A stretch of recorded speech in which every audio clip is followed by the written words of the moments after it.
Hey there, lady. My name is Molly Conley, and I'm devoted to helping women reinvent their love lives, whether that's after divorce, dating on and off the apps, or in their committed relationship. Why? Because I've been there. I'm a former college athlete who filed for divorce 3 years into marriage, swam in the online dating pool into my late 30s, and now I am married to the man of my spreadsheet dreams who I met 4 months before the world shut down.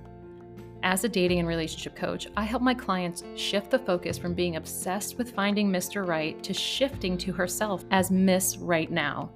We build a foundation filled with clarity, connection, and confidence, knowing she is worth waiting for. Each week on the podcast, I'll bring you love life insights and savvy guests, where you will receive the courage to release programmed limiting beliefs. Discover patterns and behaviors restricting you from finding and attracting quality men, and ways to choose yourself first so you can build a foundation for a healthy relationship with yourself and a partner. Why, hello there. I am so excited to bring this podcast episode to you today. So welcome back to Reinventing the Arena. It seems like every single year there's a new modern dating term, or maybe even a handful that we must know about. Because, oh no, we're going to get breadcrumbed or love bomb or God knows what. But let me tell you, these topics, these terms, these situations, they are not new. What is new is using slang, terms like this, to mask real issues. And sometimes when we use them enough around other people, they create bonds with other people, like, your friends. So in today's episode, I'm going to talk about these dating terms, ones that I've heard from my clients, used mostly in the last 12 months, and how to recognize them. So when you can recognize them while you're dating or in a relationship, you will know what's going on and can determine how you want to move forward. And so instead of venting or complaining to your friends about what he did or wanting to know why he did it, you're going to have the knowledge of these unhealthy behaviors and have the capability of saying, oh, that's what this is, and I'm not going to stick around to be treated like this. Okay? Just want you to get the feel for where I'm going with these modern dating terms. First, let's start with love bombing. So you meet someone and they start to shower you with all the goods, like, all 5 love languages at once. So they want to spend all their free time with you. They buy you flowers and gifts. They say you're the most amazing, most beautiful person in the world. They constantly can't keep their hands, off of you, like from holding your hands, or constantly need to be physically close to you. And they want to do whatever they can for you. And this is immediate, right? Like, you're getting love bombed quickly. This isn't something that spans over 5 to 6 months. This is something that happens within the first few weeks, and I would even say less than a month. Most of the time, these gestures are not real, and they are used as a form of manipulation. I've been here, done that. To me, it's happened to me. That's what I mean. Like, I haven't done this to someone else. That would be horrible. But my advice is, it's starting to remind you of any of those rom-coms or Hallmark movies. You need to start creating a boundary with this person based on his actions. Be prepared to communicate your opinions and observe their reactions or responses. And those could quickly turn into gaslighting situations. So let's go there next. Let's just talk about gaslighting. Maybe you tell your recent love bomber that while you appreciate the compliments and gestures, you are starting to feel like that's really disingenuous or, insincere. They may become angry or upset that you're remembering things incorrectly, or maybe you're misinterpreting their words or actions. They actually could turn it against you. They don't understand or don't know how you feel about them because you don't compliment them enough. First of all, if someone says something like that, yes, that means words of affirmation might be their love language, but they might be really insecure. This is something that I don't recommend you tackling. This would be something a therapist needs to tackle. Okay? Like, definitely draw the line. Let's move on to the third one, which would be breadcrumbing. So, breadcrumbing is when someone you'd like to have a relationship with like leads you on just enough to keep you interested, but also not enough because there's no solid commitment. You don't know what you are. There's no 100% like you're my boyfriend, girlfriend. There's no stupid status update, nothing. So they're giving you just enough time, attention, maybe even affection, or like I said, words of affirmation to keep you interested. So when they do that, there's also this moment where they kind of separate themselves from you. They either push you away, maybe you don't hear from them for a few days, but either you are noticing that and you're like, cool, I'm just going to let him sit here and I'm just going to let him take that space. Or, you know what? I'm also a person who needs their free time. That's great. Whenever he feels like he may be losing you, he comes back and starts to give you the same sort of attention again to make sure you're still interested. So you're probably being manipulated in a way that is convenient for the other person. You can pay attention to how they act when they want to spend time together with you. So is it always when it works best for them, or is it always what they want to do? Yes, it could be a control issue that's part of their personality, but it could also be breadcrumbing when they start to distance themselves. So, dating or being in a relationship with someone like this means you really have to know yourself and your boundaries. You may never be able to rely on this person when something goes wrong. Everything from, a flat tire or to like a real life emergency where maybe a hospital stay is involved or like sadly like maybe a house fire, something to the extreme where you want to contact this person and you want to talk to them, you want to be with them and they are a no-show. That's a huge issue. Okay. Number 4, zombieing. This is so great. We all know what ghosting means. We all hate it, but we'll talk about that later. So when someone who disappears off the face of the earth with no explanation, but then reappears as if nothing happens, it's like they're coming back from the dead. The person I was literally trying my hardest to date years before I met Brad, well, not years, we'll say a few years before I met Brad, did this to me before this term was even popular. He couldn't believe that we hadn't seen each other for over a year. Yes, I said a year. You got to be kidding me. So anyways, I called him out on it and he didn't like it. Go figure. But like, get this. 6 months later, he sent me a text. Ironically enough, this week of 2019, Thanksgiving week, I was on a date with Brad. And I was like, how does this person, what is the timing of this? I'm like on a third date with Brad over Thanksgiving weekend. And this weirdo just pops up on my freaking phone 6 months after I like called him out for zombieing or like being, I didn't say zombieing, but I said, I haven't heard from you in a year. Like, what do you think? Am I supposed to talk to you? Like, what are you wanting out of this conversation? Anyhow, when he sent a text message saying, Happy Thanksgiving, I'm thinking of you, whatever, I never responded. And I have never heard from him again. Next. So I have heard this called 2 different things. And at first I didn't realize it was even a modern dating term until my client was trying to tell me about it. And I was like, are you kidding me? This is a thing. This now has a term. Orbiting or a haunting. So either you've been ghosted or maybe it's a past boyfriend and you haven't, seen each other or you don't talk to them anymore or whatever. And you realize they're checking you out, in one way or another. So maybe they're liking or they're maybe looking at your stories. It could also be maybe in person. You are at your favorite bar, your favorite location, your favorite, restaurant that has a good happy hour and he knows about this place, maybe because you guys went there before. But all of a sudden he starts showing up there. It's weird because, either way he sees you, but he doesn't communicate with you. It's really odd. So is it a coincidence because maybe you live in a small town, or maybe he just follows a small number of people on social media?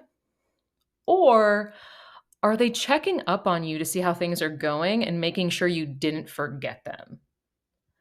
To be honest, if you're trying to be nice, this is going to consistently be an issue for you. You need to kill the niceness here, all right? And put up a boundary. Since this person isn't talking to you, you do not need an explanation if you decide to block them on social and their number too. If this is you and you live in a small town, hopefully you can make his face blend into the background when you're at your favorite location for happy hour. Or maybe it's just time to find a new place that you want to enjoy.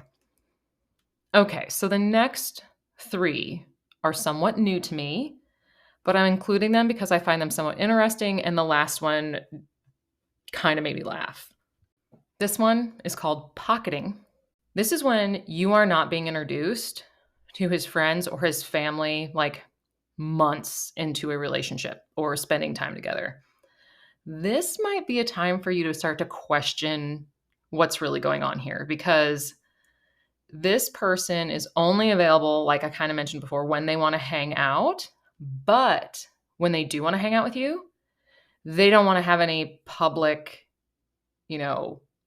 encounters. Like, they don't want to take you to their favorite restaurant. They don't want to take you to a location. Like, they don't want to take you maybe to a football game or a movie theater or something like that, because what if they get seen with you and they have to introduce you to their friends or family or something like that. Okay, this one. Okay, the last 2 make me laugh. Okay, so this one. Have you ever heard of woke fishing? This must have happened when I was already committed to Brad, because this is pretty it's pretty hilarious in my opinion.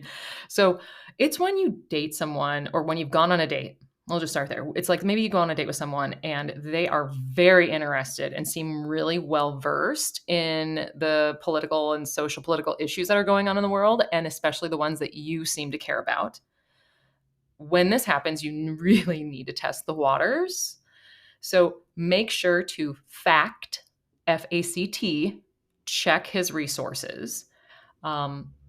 Personally, I tested these waters when I knew I wasn't interested dating certain political supporters, as more often than not, their political views did not at all align with my values, and they didn't have an alignment with the vision that I wanted for my overall health as a woman, and my love life. So a way that you could do this, if this is starting to happen to you on a date, whether that's a first, third, or fifth, or whatnot, is to, say, oh, that's highly interesting. Can you share the post, or can you share the link, or can you share me the newsletter, whatever the hell he has his information from? Asking him to share it to you. Send it to me, because I want to read up all about it. And I'm fascinated to see where you learn this stuff from, because maybe I do too. This is not to play a game, but it is more for your awareness of where does he get his information from? Is it from some weirdo on TikTok and or Instagram that literally has no background in this area and just kind of likes to read books on certain things, or go through sort of some dark theories on the internet? Or is it someone who's a published author, or someone who's been on the side of this research? That would be fascinating, right? Then you could see how the differences of where they like to get them for information, different things I'd like to look into, and see if this is something for you or not for you. Okay, last but not least, this is the really funny one for me, especially if you know that I like this movie. Groundhogging. This is when you date the same person over and over again, expecting different results. This is almost like a sabotaging behavior. And now all of a sudden it kind of just dawned on me. This can almost be like uprooting, because sometimes you go from one person to the next and they're very, very similar and you're hoping for a different outcome. So the reason why I think it's funny is because I've only heard this mentioned in an article that I was reading a few months ago, and I had to write it down. I've never had a client actually tell me this one. But if this feels like you're like, oh my God, I do love to date all the mysterious men, or I'm always interested in the bad boy, you might have a problem with groundhogging yourself. So that would be something that you need to look into and pursue. Like, what can I do to get outside of my comfort zone and date someone who's a little bit different than what I'm currently thinking about or expecting? Okay, so as you can tell, I'm not a huge fan of these modern dating terms. I used them in the past to relate with clients, but more often than not, I found what the clients wanted to discuss had nothing to do with them or the term, really. These women were very focused as to why the men did these things to them. Here's the deal. If you're working on your dating life, your relationships, or just even working on yourself with me, I don't care if he ghosted you because he's not working with me. I could care less about him. I care everything about you. When we get stuck in a pattern of wanting to know why certain things happened and why we weren't chosen, we are stuck in a victim mentality.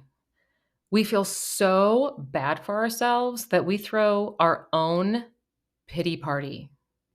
And honestly, when that happens over and over and over again, this isn't healthy mentally.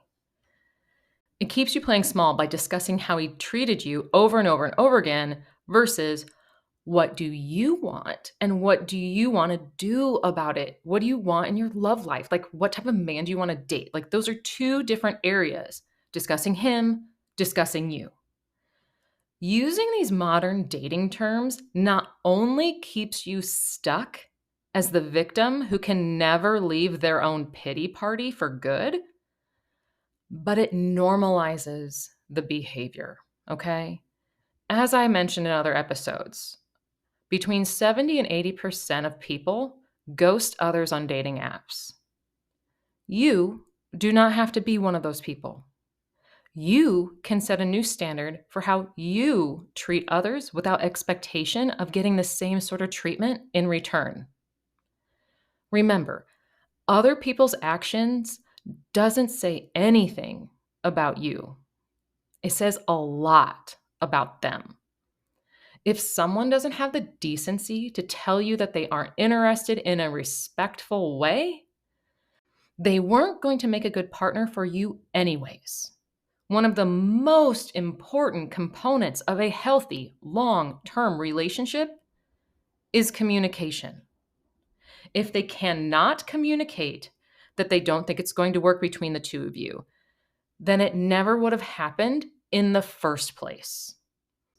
You can either choose to associate with people or be the person who still talks about love bombing, ghosting, zombie, breadcrumbing, or whatever, or you can say that all of it is bullshit. Why am I attracted to him or attracting men like this? Why am I putting up with this? Now, that's where you need to be if you want to make real shifts, real change in your love life, okay? Drop the love bombing, breadcrumbing, all that other BS, like I mentioned. Because the longer you hold on to these terms, the more you use them, with friends, the more you normalize this sort of behavior, the more you're going to see it and expect it in your relationships, and you are going to miss out on opportunities to date men who are quality men and worth your fucking time. These other people that do these things to you are baggage. Drop it, let it go. They are not someone that you want to bring along. These are also not conversations that you want to have. You want to be upfront and say, I don't like being treated like this. I am done. I'm wanting to attract men that are more quality. I want to be with someone who's willing to communicate their needs, that is willing to communicate in a way that is not manipulative, that is not gaslighting, that is not any sort of way that's dysfunctional, and knows how to have a healthy relationship. It is not your job to fix this person, to change them, to tell them how to communicate. You communicate your boundaries, you communicate what you want, and if they don't know how to do that, it's time to go. Don't waste your time. Just speaking from over a shit ton of decades of experience, it feels like It's probably more like 8 of trying to change people to be what I wanted to be, and it never worked. And then I found Brad and never had to change. We only had to learn what our communication styles were together in order to make the teamwork, dream work situation happen. Okay, now, if you want to make those shifts, if you want to make those changes in your love life, I have just the thing. If you are looking for clarity, connection, and confidence in your love life, check out one of my one-on-one private coaching options to see if they would be a good fit for you. I have a 3-month structured clarity coaching program where you gain new insights as to what is impacting your love life, what you desire in a man or relationship, and create a love life vision to help you date with clarity, intention, and accountability. I also have a 6-month coaching program where you not only gain that clarity, but you reconnect with yourself to develop a deeper understanding of your personal programming, personal behaviors, and dating and relationship patterns that are impacting your love life. Last but not least, I have a year-long in-depth coaching program with both the clarity and connection. You will also then focus on the 4 themes of self-transformation consisting of self-care, self-love, self-trust, and self-worth to create and develop an authentic connection to yourself and a partner. You can find more information on my website at reinventingthearena.com/private-coaching. If you are already interested, there is a link in the show notes to apply for one-on-one coaching to make sure that we are a great team. If you want the love of a lifetime, a relationship of your dreams, you have to make the choice to choose yourself first by doing the inner work so you have the clarity, connection, and confidence knowing you are enough. All right, lady, have a wonderful rest of your day, and I will chat with you next week. By now, you've heard about the one and only spreadsheet and how I used it to find my now husband. And trust me, it was more than just your everyday qualities list. The spreadsheet took me a few years to develop because I lacked the clarity of what I truly wanted in a partner and in a relationship. To be honest, clarity wasn't the only thing missing. It was dating with intention. Yes, I wanted to find a lifelong partner, someone who truly loved me for me. But I kept chasing after date with swiping, matching, and messaging as much as possible, completely ignoring the desperate energy that I was in. That's when I stopped looking at my spreadsheet as a list and started using it to date with intention. I created a process to gain the clarity of what I wanted in a man, a relationship, and vision for my love life. Then I developed a method to hold myself accountable to my vision. In all, I had 63 unique qualities, characteristics, and attributes that made up my spreadsheet of a dream man, relationship, and love life vision. When I had mastered my methodology and met my now husband, it didn't take me long, honestly, only a few weeks, to know I had met the man of my spreadsheet dreams. And now it's your turn. For the first time outside of one-on-one coaching, you can join me virtually in my Man of Your Spreadsheet Dreams workshop. Full details are coming soon, but if you want to secure your spot and guaranteed money off, join my email list by signing up for Lady Love Lessons. All you have to do is go to my website, reinventingthearena.com, and scroll down to the bottom of the homepage to sign up.